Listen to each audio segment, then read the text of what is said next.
It was 2:58 a.m. in Briarwood, Pennsylvania. The streets were empty, too empty.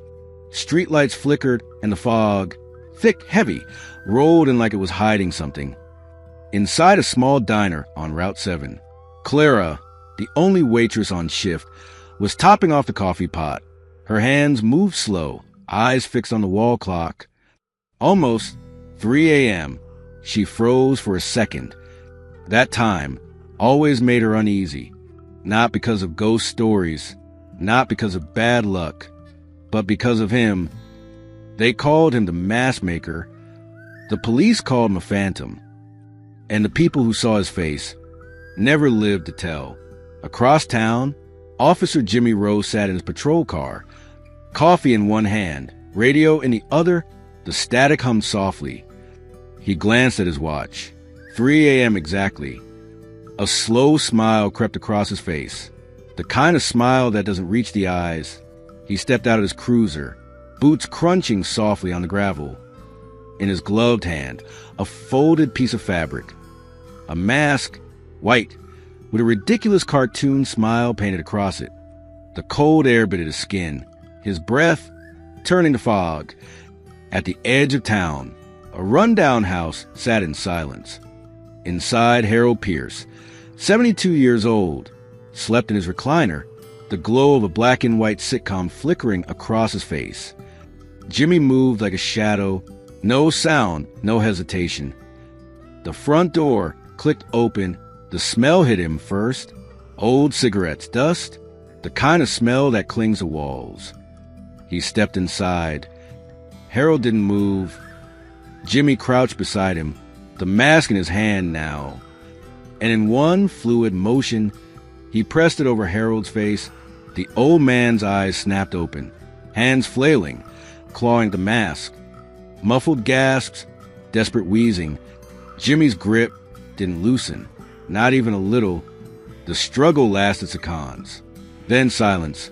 Jimmy tilted his head, studying the lifeless face beneath the painted grin. His voice was barely a whisper. "You're smiling now, aren't you?" By 3:20 a.m., Jimmy was back in his cruiser. "Dispatch, Unit 14, he said into the radio. "Got a call from a neighbor. Suspicious activity over on Willow Street. I'll check it out." A lie. The same lie he'd told before. And as always, he'd be the first officer to find the body. No one suspected the man with the badge.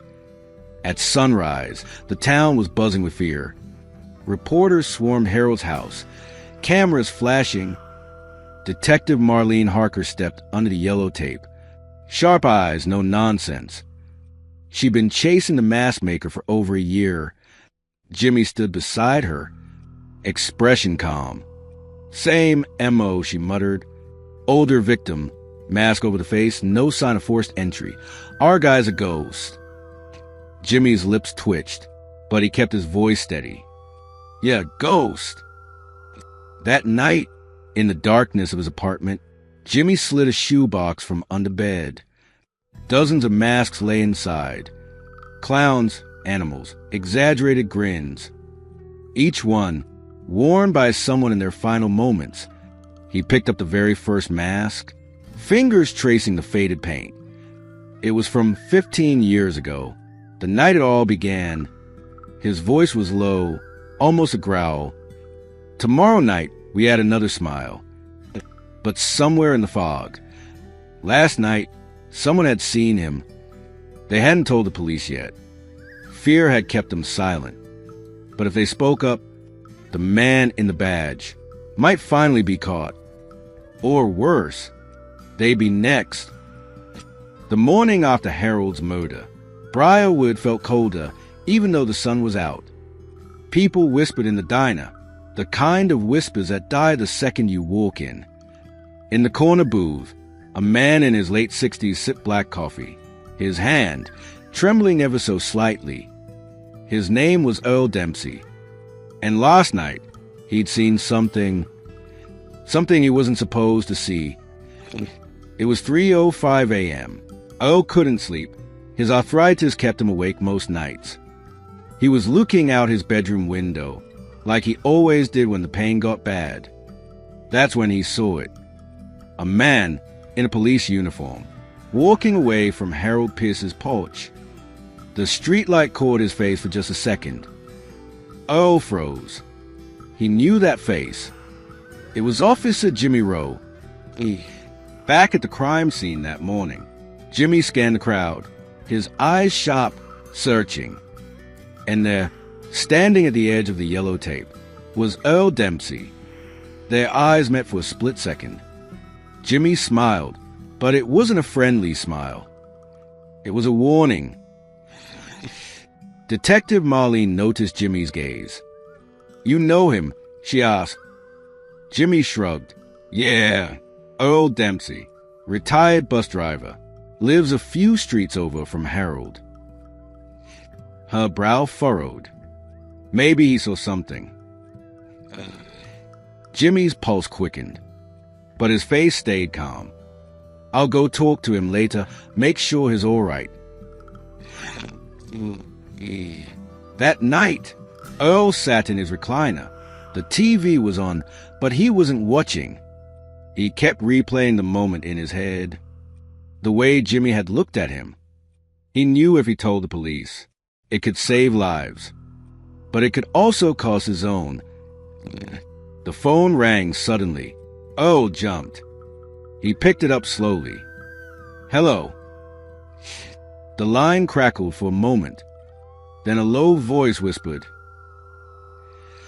"You should close your curtains at night." "Oh." The call ended. Earl's hand shook so hard, he dropped the phone. 2 blocks away, Jimmy sat in his patrol car, watching Earl's house through the windshield. Engine off, lights out. He'd give Earl a day to think about what he'd seen. If Earl stayed quiet, he'd live. If not... Jimmy had another mask ready. Meanwhile, Detective Marlene was digging deeper. She'd noticed something in the police reports. Every time the mask maker struck, Jimmy Rowe was one of the first responders on scene. Coincidence? Maybe. But her gut told her otherwise. She decided to follow him, quietly, carefully. And what she would see would change everything. The next night, the wind rattled Earl Dempsey's old wooden windows, like a warning that no one else could hear.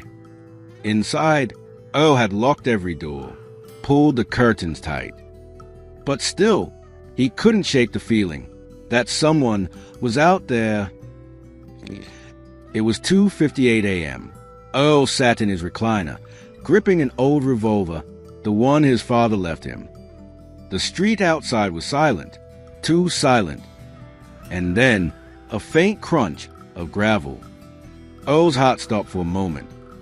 He moved slowly toward the curtain, hands shaking, pulled it back just enough to see a man in full police uniform standing at the edge of his driveway. No flashlight, no patrol car, just standing there. Jimmy Rowe. Earl froze. He didn't breathe. Jimmy didn't move either, just stared at the house for what felt like an eternity. Then, a slow smile spread across his face, and he walked away, disappearing into the shadows. The next morning, Detective Marlene was in her unmarked car, parked a street over from Jimmy's house. She'd been there all night, watching. Around 3 a.m., she saw him leave in uniform. No radio calls came in, no dispatch assignments. She followed him, careful not to get too close. But Jimmy moved like a ghost, taking side streets, cutting through alleys. By the time she caught up, she was staring at Earl Dempsey's block. The 2 men's lives were now connected by a thread of fear and suspicion. Marlene knew Earl might have seen something, but she also knew if she approached him openly, Jimmy would know.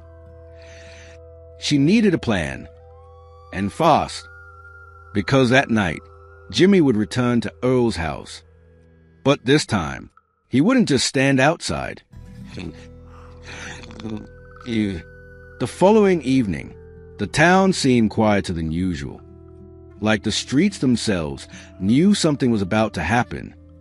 Detective Marlene sat at her kitchen table, her notebook open, every page filled with small scribbles and times. The pattern was there, clear as day. Jimmy was only moving between 2:45 and 3:15 a.m. But the bigger question was, why only people over 50? She circled the names of his victims, all elderly, all alone, and each of them found with that strange, haunting detail. A cartoon mask placed over their faces. A smile that wasn't theirs. Across town, Earl Dempsey was locking up for the night. It was 11:42 p.m., and he could still see the image of Jimmy standing in his driveway the night before. That grin, it didn't feel human. It was the kind of grin that meant something, like he knew exactly what was going to happen, and Earl didn't.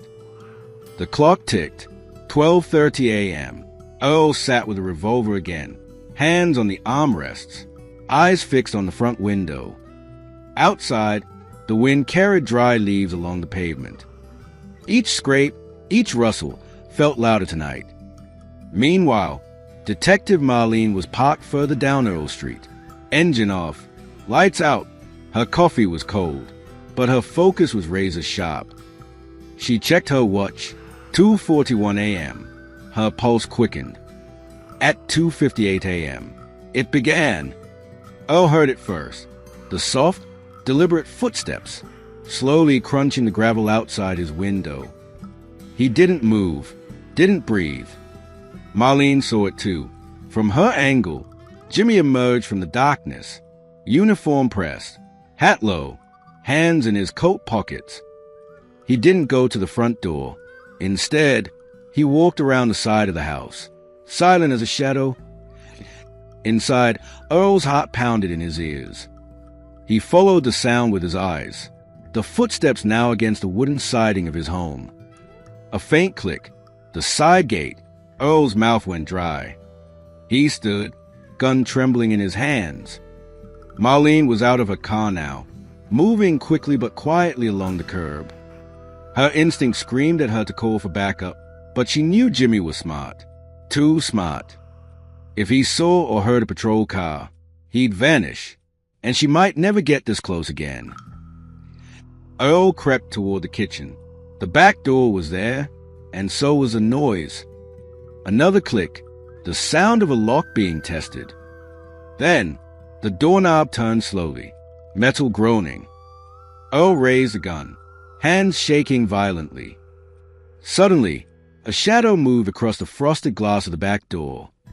Tall, broad shoulders. The handle turned again, this time with force. Earl's finger hovered over the trigger. Sweat ran down his forehead. Then, silence. Earl's breathing was the only sound, until a faint scrape began just outside, like metal against wood. The lockpick.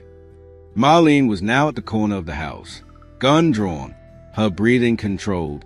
She could see Jimmy's silhouette at the back door, working the lock with surgical precision.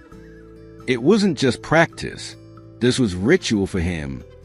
Earl stepped back slowly, trying not to make a sound. Then, the door clicked open. The hinges didn't creak, not even once. Jimmy stepped inside, not rushing, not hesitating, just calm, like he belonged there. He walked into the kitchen, boots making soft, deliberate thuds on the linoleum. Earl was now just around the corner in the hallway, gun raised. Jimmy paused in the middle of the kitchen, listening. The air between them was thick, heavy. Earl's finger twitched against the trigger. Then Jimmy spoke. "You shouldn't stay up so late, Earl." His voice was low, almost gentle, but it made Earl's blood run cold. From outside, Marlene's eyes widened. She could hear Jimmy's voice through the open back door. She moved quickly to the porch, but froze just before stepping in. Jimmy took a slow step toward the hallway. His shadow stretched across the wall, long, Distorted, Earl's grip tightened. His heart hammered in his chest. Another step, closer. Then Jimmy stopped and reached into his coat pocket. Earl's breath caught. Out came a mask, bright colors, exaggerated features, a wide, cartoonish smile. Jimmy held it up like he was showing Earl a gift. "I've been saving this one for you." Earl's knees nearly buckled.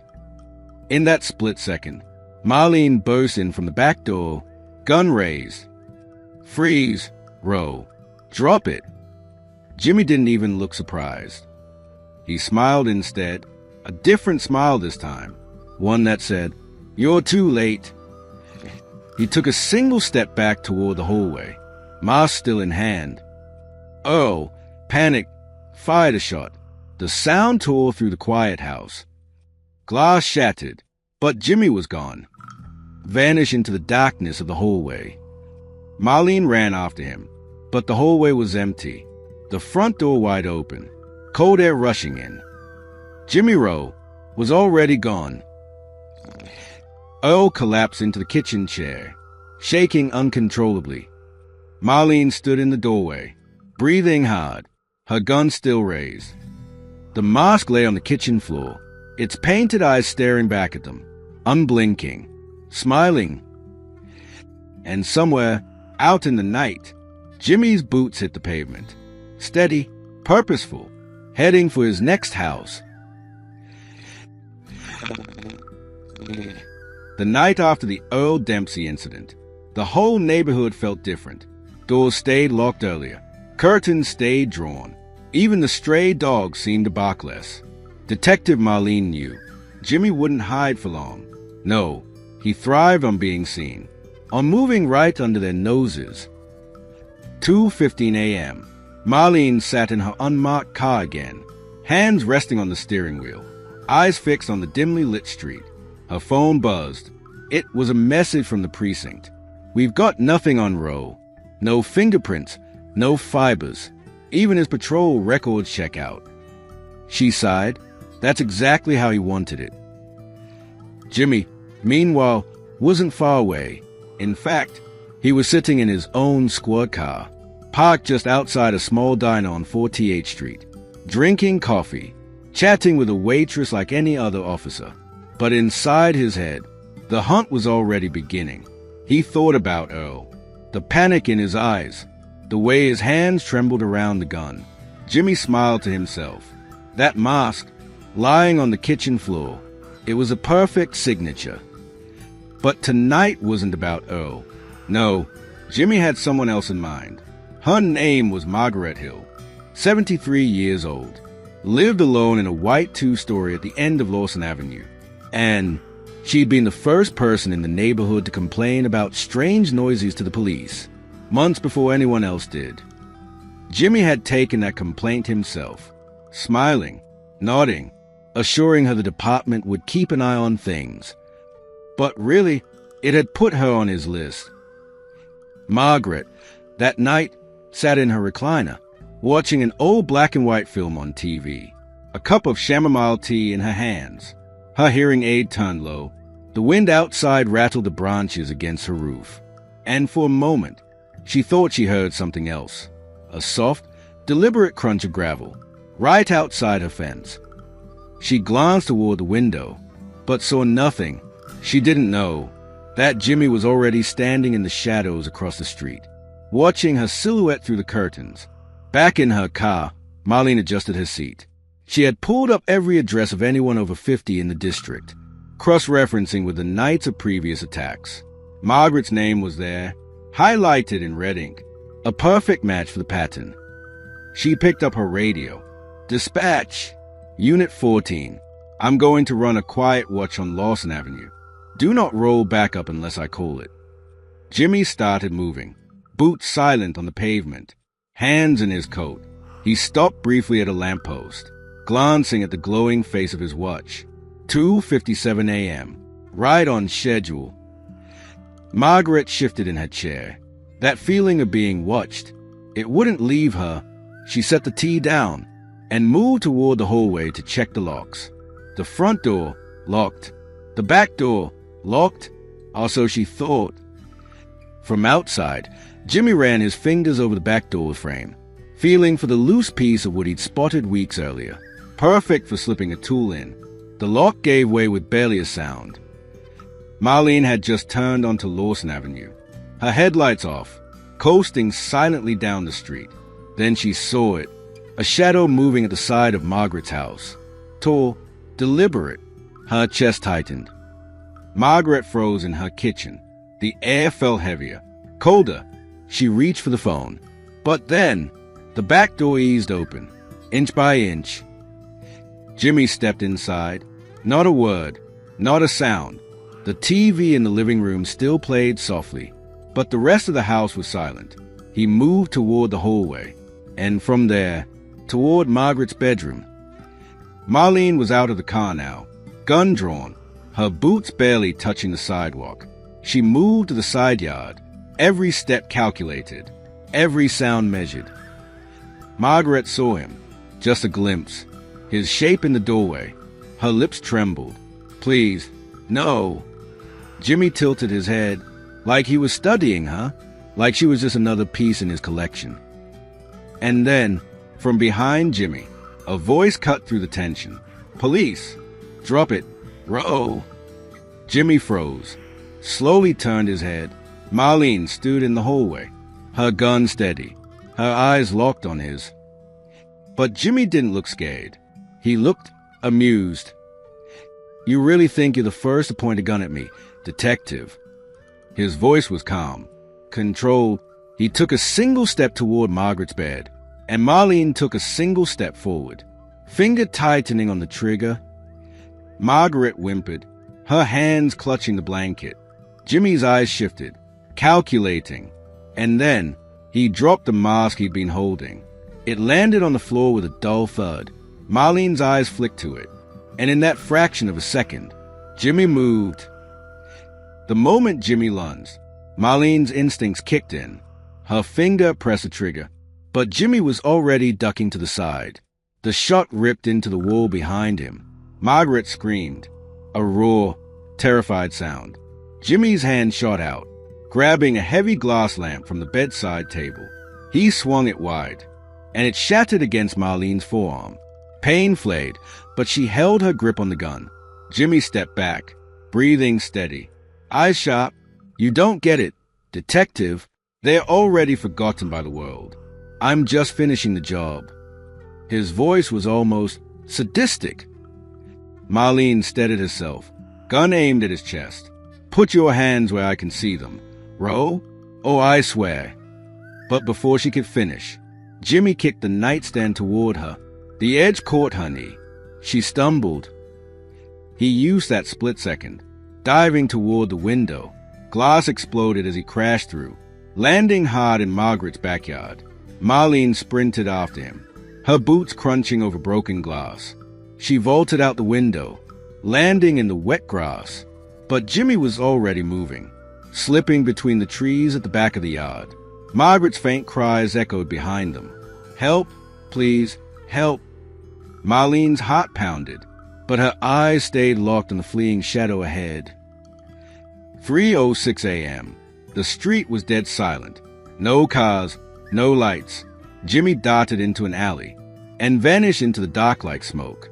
Marlene slowed, gun still ready, her breath sharp in the cold night air. She skinned every doorway, every shadow. But he was gone.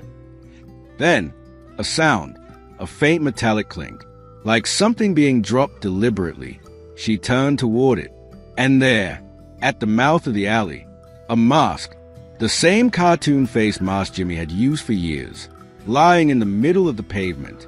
Marlene stepped closer, careful, her flashlight beam catching the edges of the painted smile. The sight made her skin crawl. And then, from the shadows just beyond the mask, a voice whispered, "Not tonight, detective."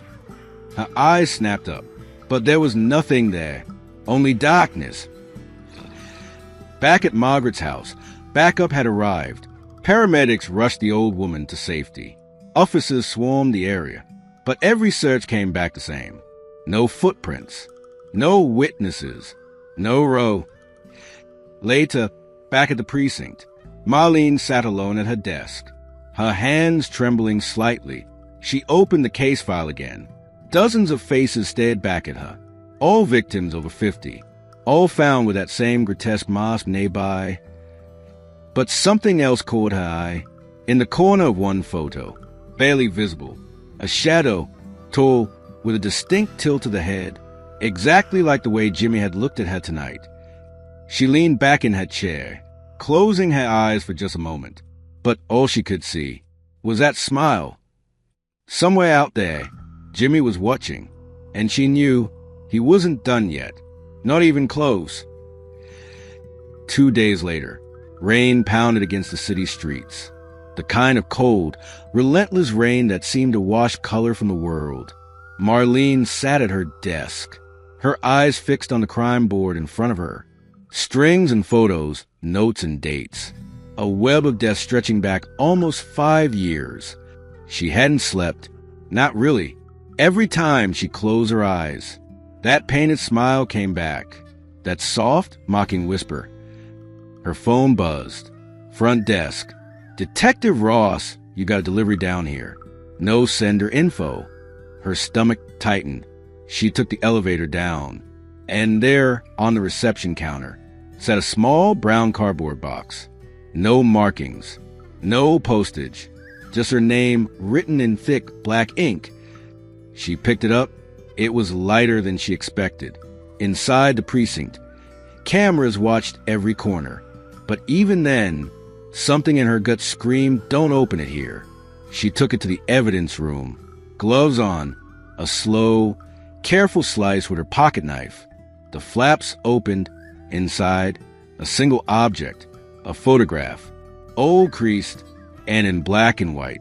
It showed 3 people, 2 men, 1 woman, smiling in front of a 1980s police cruiser. Marlene's eyes locked on the badge numbers, and her heart skipped. One of those men was Jimmy Rowe, younger, clean-shaven, but unmistakable. But that wasn't the worst part, because the woman in the photo was her mother. Her hands tightened around the edges of the picture. Her mother had died when Marlene was 13. A hit and run, unsolved. Beneath the photo, a note written in the same neat, precise handwriting as the package label. It's funny how some deaths never get solved, isn't it? Her pulse thundered. She scanned the photo again. In the far background, half hidden by the car door, was that same cartoon mask. A wave of cold washed through her, her breath sharp, her legs unsteady. Jimmy had been there 30 years ago, and if the mask was there back then, that meant his killing spree had been going on for far, far longer than anyone thought. She slammed the evidence bag shut, stormed into Captain Harris's office. It's him. He's been killing since the 80s, maybe longer. Harris frowned. Ross, slow down. You can't prove. She cut him off. I will prove it, but you need to understand, he's not just killing strangers anymore. Her voice shook. He's making this personal. Harris leaned back, eyes narrowing. Then you'd better be ready, because if Rowe's coming for you, he won't stop until he's done. That night, Marlene sat alone in her apartment. Every creak of the building, every gust of wind, sounded like footsteps. Then her phone lit up, a text from an unknown number. No words, just a picture. It was her apartment door, taken from the hallway. Her heart froze, and in the bottom corner of the image, she saw it, that same painted smile. The rain hadn't stopped for 3 nights straight, and Marlene hadn't slept for more than an hour at a time. Every shadow in her apartment seemed to lean toward her. Every hum of the refrigerator sounded wrong. That picture, the one of her apartment door, was still burned into her mind. The hallway light, the faint shadow, that smile. She checked the locks again. Top bolt, deadbolt, chain, secure. She even pushed the chair under the doorknob, something she hadn't done since she was a teenager. But safety was an illusion.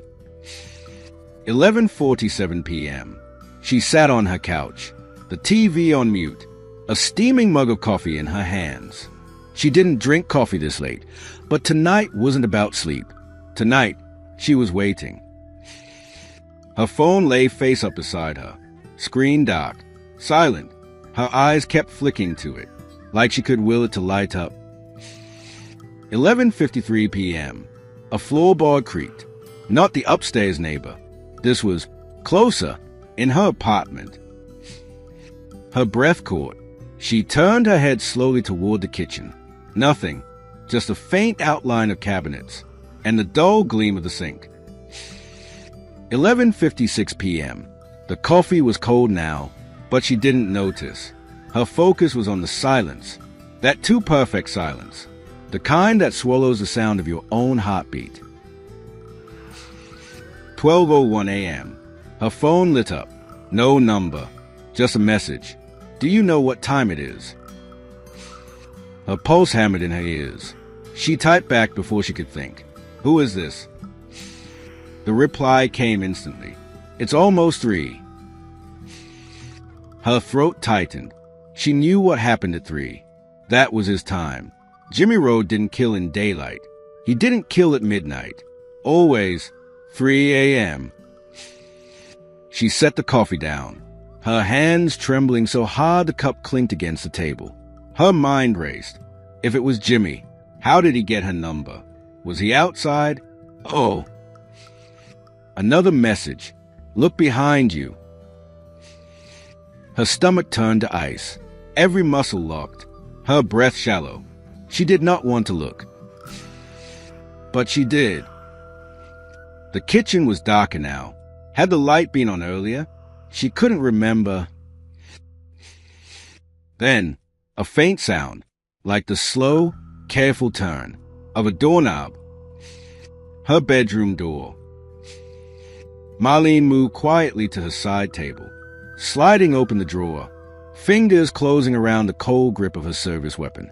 She stepped toward the hallway, every nerve screaming. The door was half open now. A shadow moved inside. She aimed her gun. Come out where I can see you. Nothing. She took a step closer. The floor creaked under her weight, and in that moment, a faint laugh drifted from the dark, low, mocking. Her finger tightened on the trigger. I said, a loud bang erupted behind her, something heavy hitting the floor in the living room. She spun, empty. When she turned back toward the bedroom, the door was closed. Her hand shook as she reached for the knob, yanked it open. Empty. No one there. Her phone buzzed again. You're fun to play with. 1:38 a.m. Marlene called for backup. 2 patrol officers arrived within minutes. They swept the apartment. No signs of forced entry. No footprints. One of the officers glanced at her. You sure you didn't imagine it? Her glare could have cut glass. I didn't imagine it. After they left, she sat in the dark again. The messages had stopped, but the game wasn't over. 2:47 a.m. Her phone lit up one last time that night. No text, no image, just a live video feed of her sitting on the couch. The camera was moving slowly, like someone was walking toward her. She leapt to her feet, spinning around. No one there. When she looked back at the phone, the camera had stopped moving. It was now focused on her apartment door. And there, just at the edge of the frame, that same painted smile. The city was drowning in silence, not the peaceful kind, the heavy, suffocating kind that presses on your ears until you swear you can hear your own blood moving. Detective Marlene sat at her desk, files spread out like open wounds in front of her, pictures of every victim, 17 faces staring back at her, each one with that same grotesque cartoon mask covering their real expression in death. And then, her eyes landed on one detail she'd missed before, a reflection in a victim's glasses, a faint, almost invisible police badge. Not just any badge, her precinct's badge. Her throat tightened. Only a handful of people in the department had been close enough to wear it during these investigations.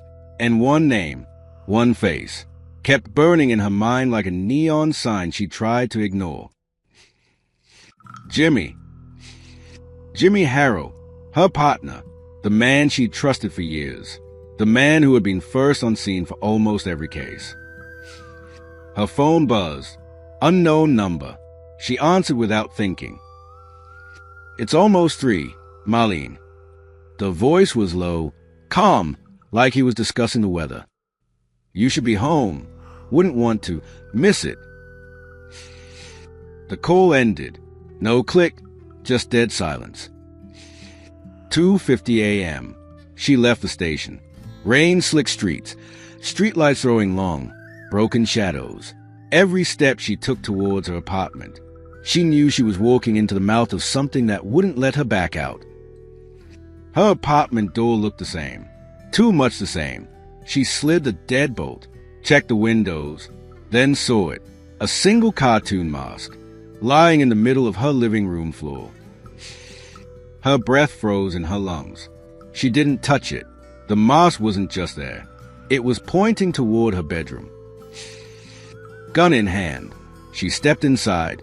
The bedroom was empty, but the window was unlocked. 2:58 a.m. Her phone lit up again.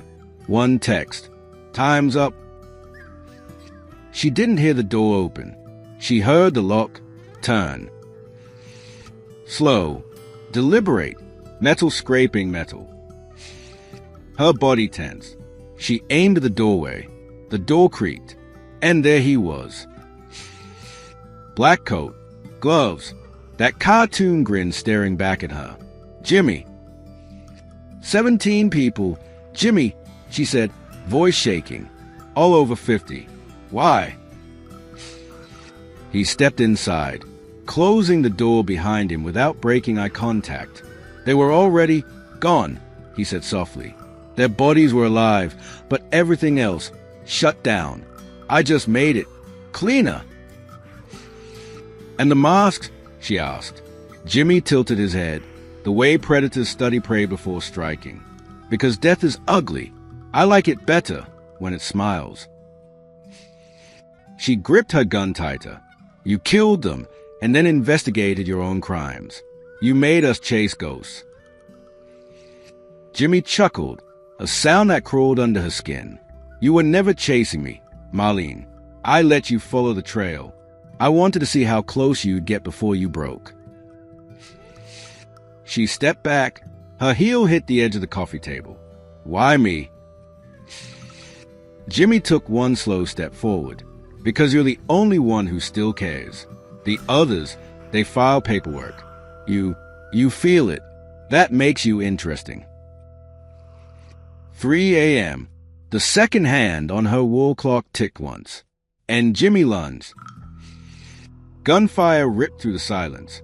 One shot. 2. Jimmy staggered, blood blooming across his chest. But even as he fell to his knees, he was smiling. 17 masks, Marlene, he whispered. 18 would have been perfect. She kept the gun trained on him. "It ends here."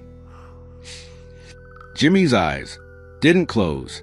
He slumped forward, the mask falling from his gloved hand, landing face up on the floor.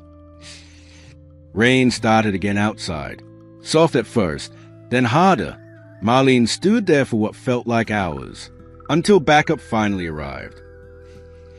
As they took Jimmy's body away, she turned back toward the mask. Something about it looked different. She bent down, turned it over. On the inside, written in red marker, "See you soon." The case was closed. The killer was dead, but Marlene knew the real nightmare was just waiting for 3 a.m. to come again.